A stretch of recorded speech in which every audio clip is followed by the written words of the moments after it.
Nesse lugar, poderíamos dizer o que é o nosso cremos. Vamos lá, culto de ensino, e eu gosto de trabalhar o culto de ensino didaticamente. Não adianta aqui eu desenvolver uma pregação tipo narrador de futebol, aquela pregação eloquente, tal, e o irmão sair daqui com a cabeça cheia de dúvidas, sem entender basicamente pouca coisa ou quase nada do que foi dito. Então nosso culto de ensino, a gente trabalha dessa forma, que o irmão saia daqui sabendo o que foi dito, saia daqui sabendo um pouquinho mais da palavra de Deus, né? Então o culto de ensinamento é dessa forma, tá? E nós estamos trabalhando o nosso cremos. O nosso cremos, aos irmãos que não estão acompanhando, que perderam algumas explicações ou algumas palestras, o nosso cremos, irmã Laís, é a junção daquilo que nós acreditamos, irmã Teófila. A Bíblia é grande, a Bíblia, o seu conteúdo é infinito, o seu conteúdo é vasto, que a nossa mente humana, nossa mente limitada, não dá de abraçar ou de compreender todos os desígnios de Deus. Então, para ficar fácil, não para Deus, porque Deus é soberano, Deus é infinito, mas para ficar fácil para mim, para você, para nossa compreensão, a Assembleia de Deus resolveu fazer um cremos com os principais pontos importantes da Bíblia que nós professamos. Com isso, nós juntamos toda a Bíblia nesses 16 itens, ou 16 doutrina, ou 16 cremos, ou 16 pode dizer 16 artigos. Aí você pergunta, mas irmão Ribamar, todas as igrejas têm isso ou é só a Assembleia de Deus? Não, toda igreja tem isso. Toda igreja tem o cremos que ela professa. Todas elas, até a igreja católica que eu e você fazíamos parte, tem esse cremos. Quem lembra daquela oração, daquela reza que nós rezávamos? Creio em Deus Pai Todo-Poderoso, Criador do céu e da terra, creio em Jesus Cristo, creio na igreja católica. Então aquilo ali é a profissão de fé da igreja católica. E da mesma forma, a igreja batista, a igreja adventista, a igreja presbiteriana, as igrejas tradicionais sérias têm o seu cremos. Quando você vê algumas igrejas com loucuras, com doideiras, que não é difícil você não perceber na televisão, né? Aquelas igrejas doidas, com maluquice, igrejas que não tem pé nem cabeça, ou seja, igreja que não tem doutrina, igreja que não tem um cremos, que não tem um credo, e por não professar esse credo, faz aquelas loucuras, aquelas doidices. Quem lembra de uma igreja, tem o nome dela, a igreja Plenitude, que no meio do púlpito tem uma piscina bem grande, aí a bispa, parece que é bispa que eles chamam, pega uma pessoa, bota nas costas e pula da piscina com aquela pessoa na costa. Aqui dali é loucura, irmão, doidice, não tem nada daquilo de Bíblia. Você está entendendo a importância, irmã Vilma, de ter um cremos, de ter uma profissão de fé, e por aí vai. Se você passar aqui e contar a loucura que tem por aí, cada igreja, que você vê cada loucura, quando você vê essa loucura aí, você pode dizer, essa igreja bem aí não tem doutrina, essa igreja bem aí não conhece nada de Bíblia, porque se conhecesse, irmã Laís, não fazia nada daquilo, porque sem doutrina, a igreja entra no fanatismo, e Deus não quer fanáticos. Deus quer, irmãos, crentes sábios, crentes inteligentes. Deus quer crente, Romano diz, apresentei vossos corpos como sacrifício vivo, santo e agradável a Deus, que é o vosso culto racional, com a razão. Então tá sim dessas igrejas doidas por aí. Quando você vê essas aí, você já sabe, aquele aí que o irmão disse que não tem doutrina não, porque se tivesse doutrina não fazia essas loucuras que eles fazem. Porque, irmão, olha, o que Deus mais quer, irmã Vilma, irmã Teófila, é que o seu povo tenha o conhecimento da sua palavra. O que a Bíblia diz? O meu boi conhece a sua manjedoura, mas o meu povo perece por falta de conhecimento. Esse conhecimento de quem? Conhecimento de Deus. E ele se revela aonde, irmã? Que Deus se revela para nós? Primeiramente se revela na Bíblia, na palavra de Deus. Depois se revela na natureza. Louvado seja o nome do Senhor nosso Deus. Então, a Assembleia de Deus, que é uma Assembleia centenária, já temos quase, só aqui no Maranhão está com 105 a 110 anos no Brasil, 110 anos de existência, e aí os fundadores resolvem fazer isso, porque, olha, pra você ter uma ideia, hoje tem Assembleia de Deus para tudo quanto é gosto, ou não tem? Tem.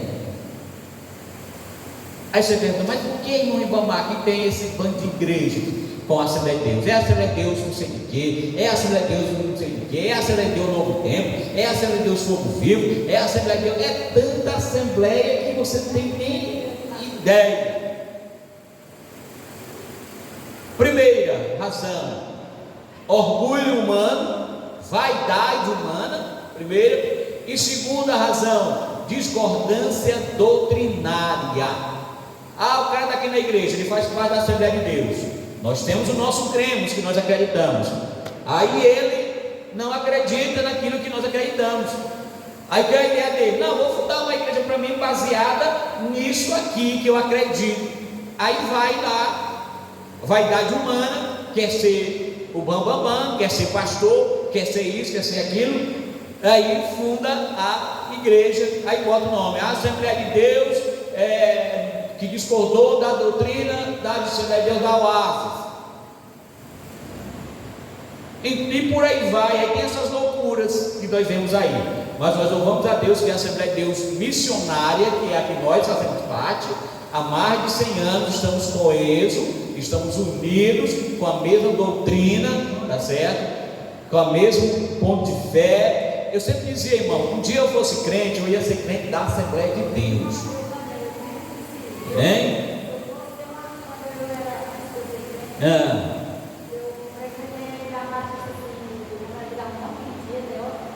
Sim.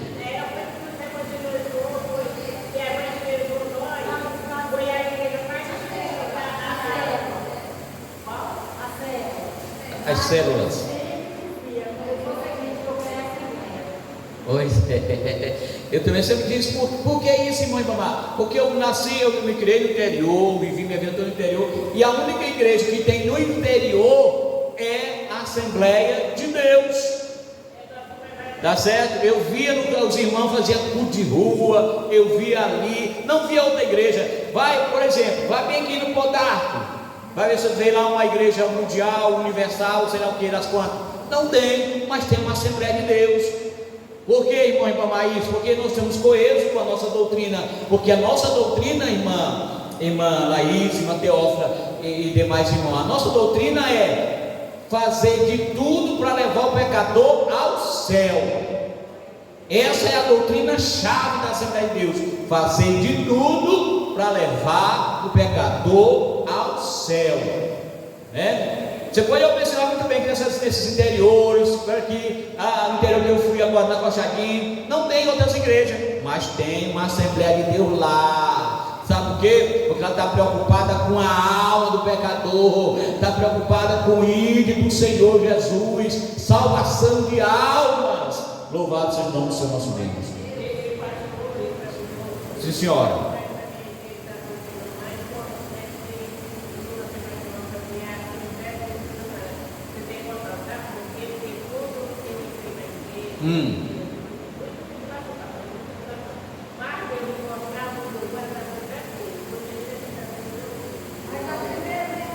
Certo. Então, queridos irmãos, é isso. Mas por que nós estamos com eles, irmã Vilma? Porque nós temos doutrina, temos ensinamento. Alguém critica nós, mas vocês não usam isso. Não, nós não usamos. Não é que seja pecado. Não é o pecado, não é pecado. Mas nós não usamos para questão de bom senso e uma questão de nos diferenciar dos outros. Alguém olhar, aquela irmã ali é crente, por que ela é crente? Pelo jeito que ela se comporta, pelo jeito que ela se veste e tal, e tal, e tal. Não é que é pecado a mulher vestir uma calça, não é que isso aí não tem nada a ver com doutrina, isso é costume, mas é um costume bom nosso que nós cultivamos até hoje, tá certo? Os homens também andarem adequadamente, não com o cabelão comprido, aquela coisa toda. Tudo isso faz parte dos costumes que a Assembleia de Deus adotou. Louvado seja o nome do Senhor nosso Deus. Então, queridos irmãos, dada essa palavra introdutória, vamos só repetir para que os irmãos fixem na memória e possam lembrar quando for perguntado. Nós temos 16 credo que nós cremos. Primeiro, irmã, a senhora mesmo, irmã Lenise. Primeiramente, nós cremos na inspiração divina e verbal e plenária da Bíblia. Ou seja, nós temos irmãs que Deus usou 40 homens com mais de 1.600 anos para escrever a Bíblia. Ainda vamos a eles pensar na sua cabeça? Não, Deus revelou, Deus inspirou para que ele escrevesse. Nada do que está na Bíblia foi posto lá por vontade própria do homem, mas foi por revelação de Deus. Então nós cremos assim, cremos que a Bíblia é um livro inspirado por Deus. Que uma pessoa diz assim, mas eu não creio na Bíblia, porque a Bíblia foi escrita pelos homens. Ora, queridos, é claro que foi por homens, porque Deus não poderia escrevê-la, porque Ele é imenso. A nossa mente humana não consegue dimensurar a dimensão do que Ele é. Então o que Ele fez? Usou homens para escrever. Quando a Bíblia diz que Deus tem mão, quando a Bíblia diz que Deus tem olhos, Deus tem ouvidos, que Deus tem pé, isto chama-se uma teofania. O que é isso, irmão Ibamar? Por que isso? É para que a minha mente tenha a compreensão de quem é Deus. Mas na realidade Deus não tem mão, Deus não tem pé, Deus ele é imenso. Toda a terra e o céu está cheia da sua presença. Louvado seja Deus.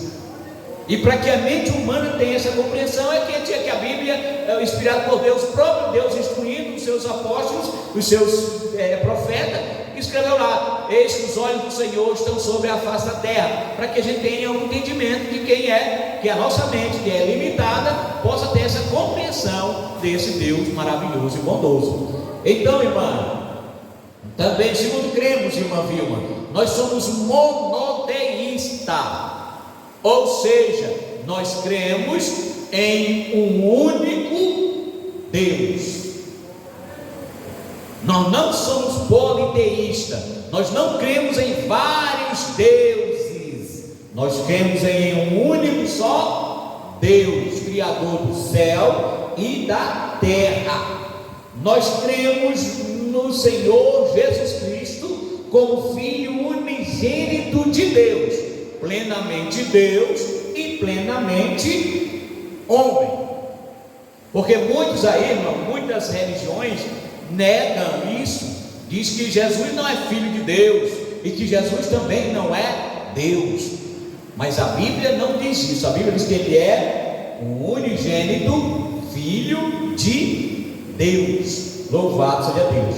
Nós cremos no Espírito Santo como sendo a terceira pessoa da Trindade. Irmão e mamãe, então nós cremos em 3 deuses, é isso? Eu sei que esses irmãos são esclarecidos, já sabem muito bem disso, mas eu quero só relembrar os irmãos. Não, Porque muitos acusam até uma banda que não é, na verdade, é o nome da igreja deles, que nós cantamos muito os hinos dele, que é aquela banda Voz da Verdade. Eles não creem assim. Eles não creem que Deus está dividido em Deus Pai, Deus Filho e Deus Espírito Santo. Para eles tem só Deus. Eles não creem que o Espírito Santo é Deus, e eles não creem que Jesus é Deus. Mas a Bíblia não diz isso. Sempre não dá para nós entrar detalhe por detalhe. Ela não diz isso. Ela diz que Jesus é Deus, o Espírito Santo é Deus e o Deus Pai é Deus. Um exemplo bem claro para que nós entendamos isso. Eu sei que senão não tem dúvida, mas eu quero fixar na mente, meus irmãos. A água, ela tem 3 estados, correto? Qual é a irmã que foi diretora do Irmã Berta? Estado sólido, gasoso e líquido. Aí eu pergunto para vocês, para mim, ela deixa de ser água nesses 3 estados? Não. Tanto no estado sólido é água, no estado líquido é água e no estado gasoso é água.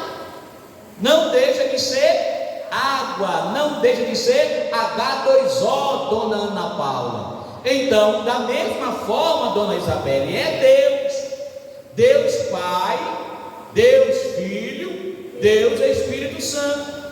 Todos são Deus. Deus Pai, Criador. Deus Filho, Salvador. Deus Espírito Santo, Cooperador. Os 3 estão envolvidos no processo da salvação. Sem os 3 não há salvação. O Pai criou a salvação, o Filho executou a salvação e o Espírito Santo coopera na salvação. Por isso, irmãos, que não há perdão para pecados contra o Espírito Santo de Deus, que é o pecado da blasfêmia. Porque se nós pecarmos contra o Pai ou contra o Filho, o Pai perdoa. Se pecarmos contra o Pai, o Filho perdoa. Mas se pecarmos contra o Espírito Santo, não há quem perdoe. Por isso que o pecado contra o Espírito Santo é um pecado imperdoável. E muitos crentes, irmão, entram em pavor, e ficam nessa dúvida, com medo de pecar contra o Espírito Santo. Vocês vão saber me dizer qual é o pecado contra o Espírito Santo? De vez em quando tem toma crente apavorado, mas não, eu pequei contra o Espírito Santo e tal. Pois é, o que é a blasfêmia? Irmã Vilma, irmã de Daís, o que é a blasfêmia?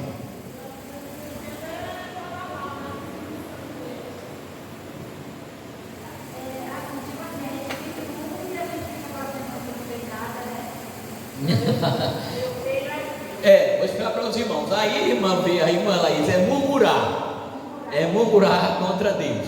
Não, blasfêmia contra o Espírito Santo, irmãos, por isso você tem muito cuidado com isso. É nada mais, nada menos do que atribuir a ação do Espírito Santo ao diabo. Blasfêmia contra o Espírito Santo é atribuir a sua ação, atribuir o seu trabalho ao diabo. Vamos entender? Então, blasfêmia contra o Espírito Santo é isso.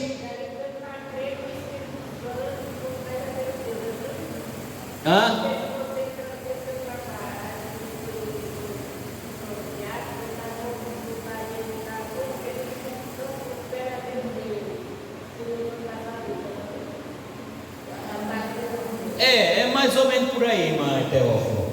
É negar a natureza do Espírito Santo de Deus e atribuir ao adversário. É nada mais, nada menos que isso. Tá certo? Então, por isso nós temos que ter muito cuidado ao você ter uma ideia. O que foi que aconteceu com Ananias e Safira quando chegaram para Pedro? Porque naquele momento ali, irmã Vilma, Pedro estava sendo usado pelo Espírito Santo de Deus. E aí o que foi que eles fizeram? Venderam uma propriedade, uma herdade, e foram mentir não a Pedro, mas mentir ao Espírito Santo de Deus.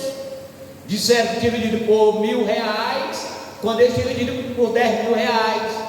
E o que aconteceu? Como eles não mentiram, não foi para Pedro, e sim para o Espírito Santo, caíram mortos todos eles, tanto Ananias como Safira.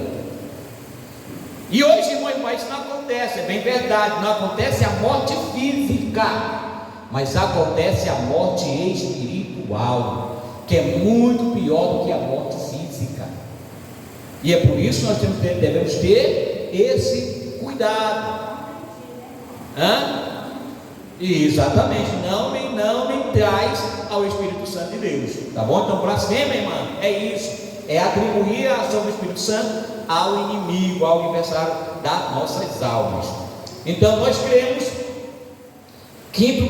nós cremos na pecaminosidade do homem, ou seja, irmã Deus, nós cremos que todo homem é pecador, e por ser pecador precisa do perdão de Deus. E tem correntes de igrejas que diz que o homem nasce bom, que o meio é quem corrompe o homem.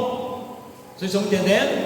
Tem corrente teológica, algumas igrejas, que diz que o homem nasce bom, o estado do homem nasce em estado de perfeição, agora o meio é quem corrompe o homem. Não, a Bíblia não diz isso. A Bíblia diz que o homem nasceu em pecado, que nós herdamos o pecado original, o pecado de Adão e Eva.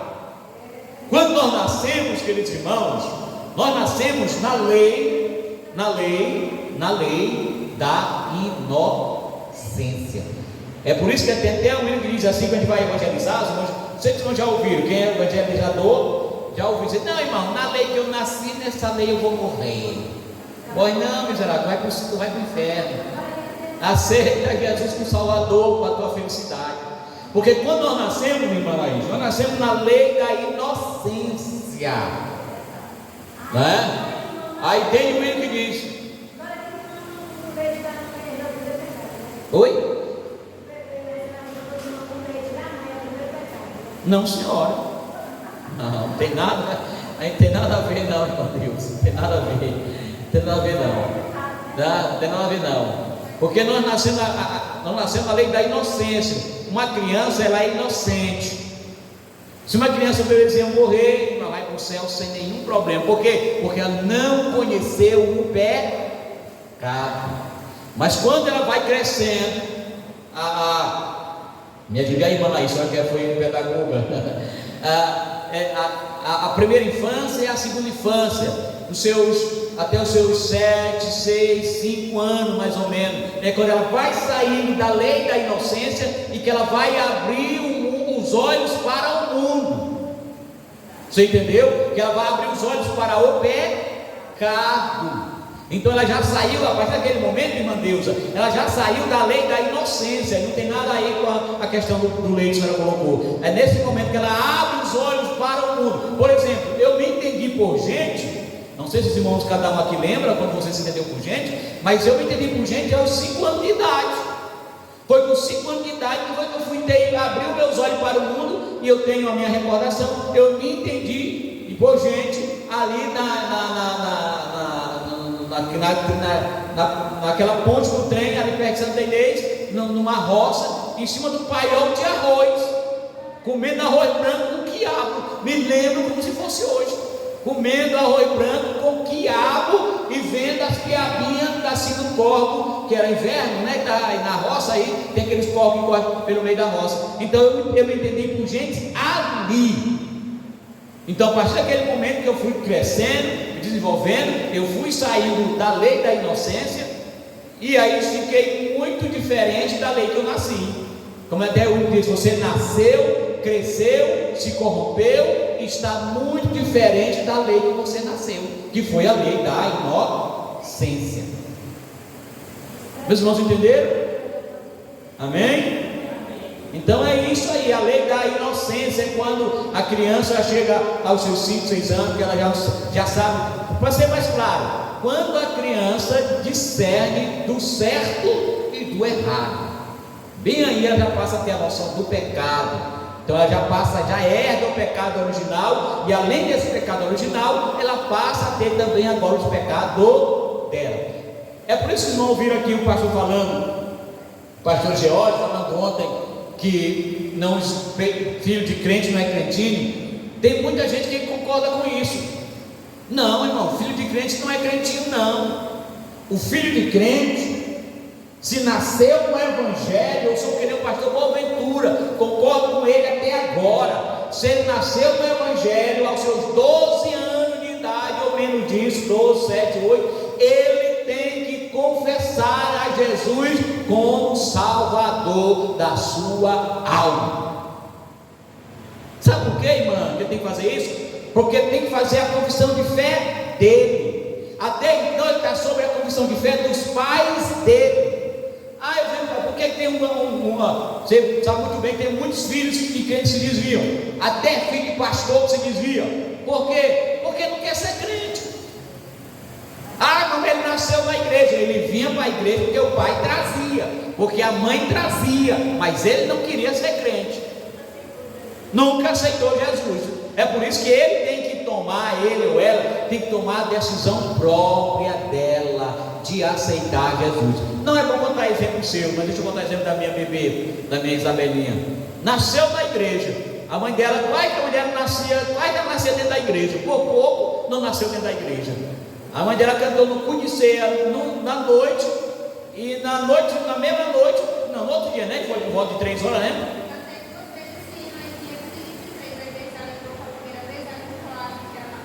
Dirigente da época.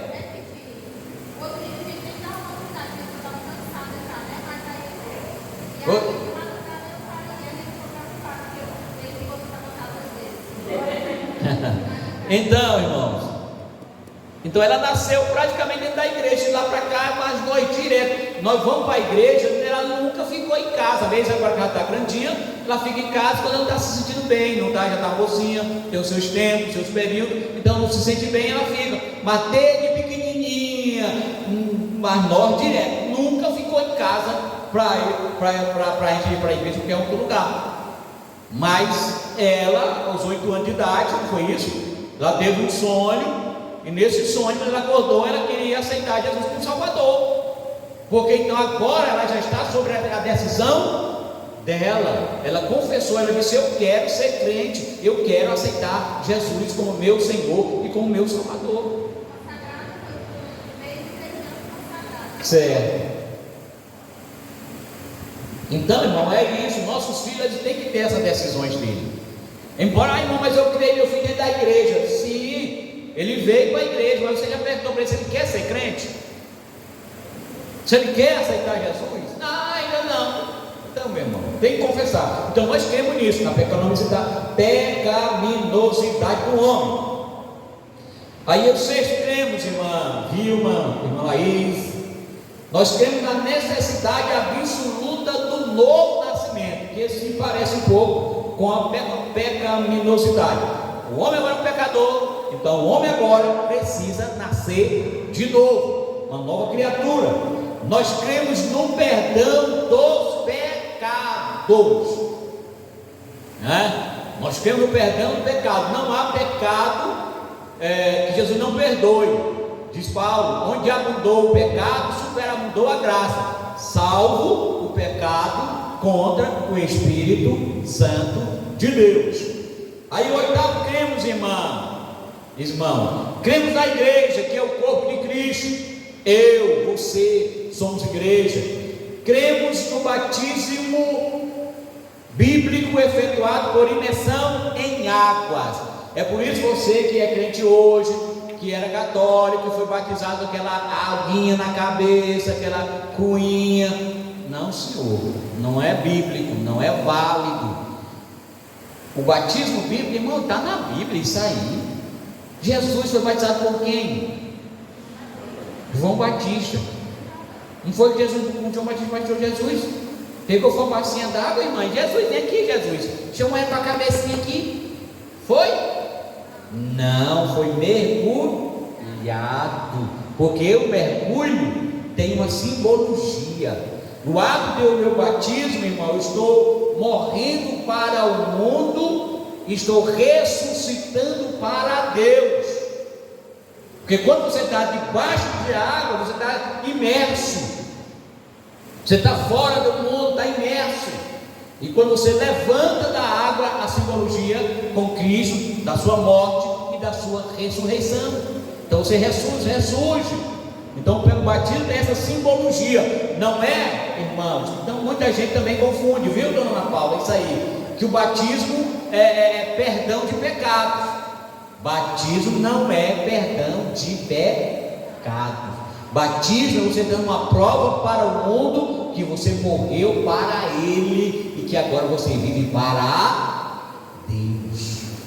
É isso que você é batismo. Irmão, eu fico preocupado, eu vejo muito crente que está dentro da igreja já há muito tempo e não quer se batizar. Por quê? Qual a razão?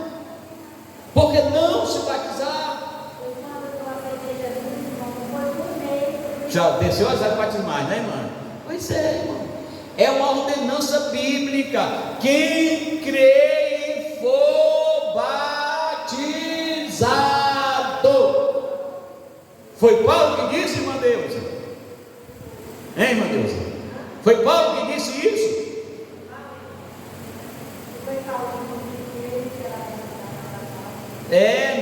Não foi Paulo que disse.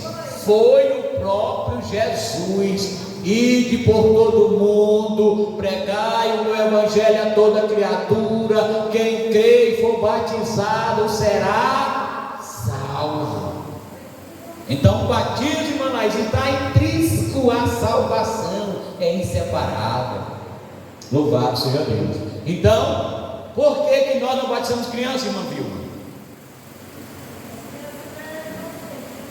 Isso, muito bem, irmão Vilma. Criança é inocente, não tem noção do pecado, não tem noção. Então não tem por que batizar uma criancinha de 2 meses, 3 meses, 4, 5 anos. Não sabe nem se não montar, né? E o exemplo bíblico temos de Jesus. O que foi que os pais de Jesus levaram Jesus o quê? Levaram Jesus ao templo para ser apresentado a Deus. Apresentado a Deus.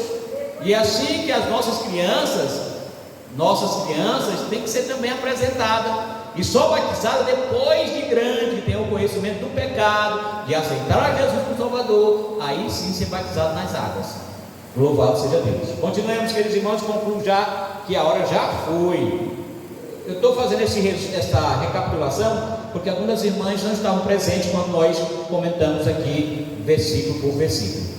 Então nós temos, irmãos, o 10º, nós temos na necessidade e na possibilidade de termos uma vida santa.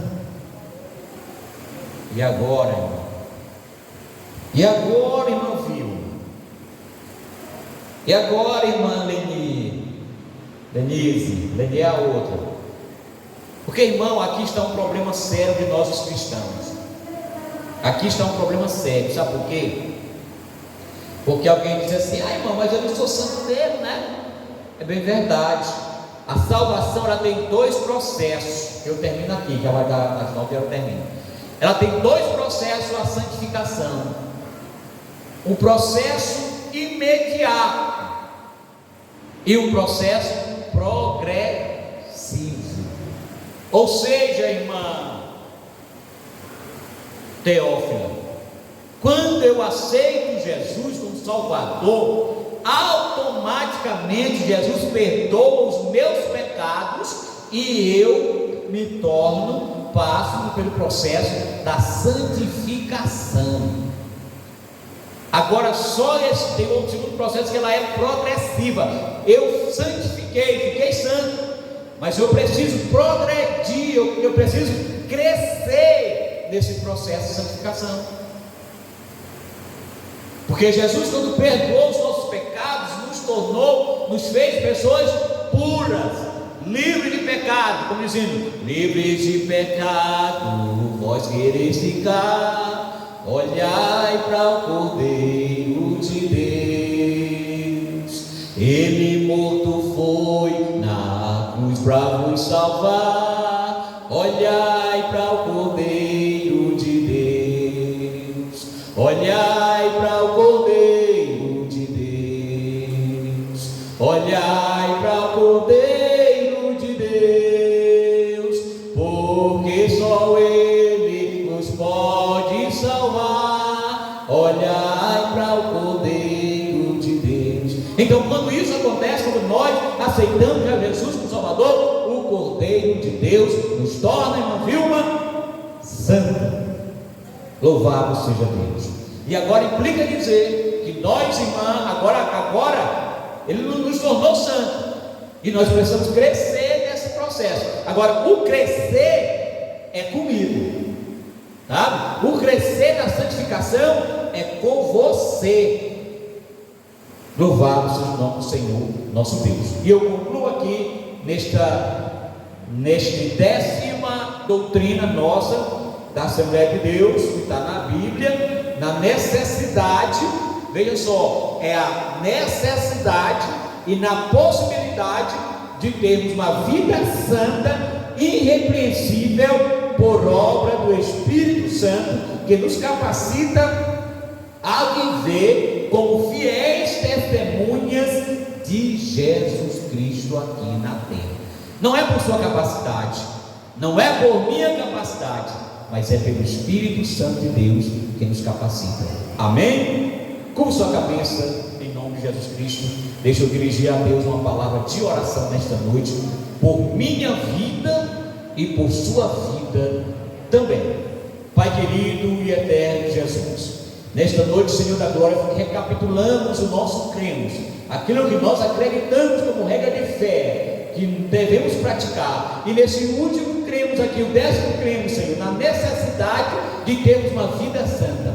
Eu sei que sou imperfeito, os teus servos que aqui também estão, mas o teu Espírito Santo é quem nos ajuda. Por isso eu te peço nesta noite, ajuda-nos, ó Deus, a nos aproximarmos de Ti. Ajuda-nos, ó Pai, a imprimir em nós o Teu caráter, a imprimir em nós a Tua dignidade, a Tua honra e a Tua santificação. Em nome de Jesus é que nós te pedimos e por fé te agradecemos. Amém. Glória a Deus. Queridos, vamos louvar a Deus.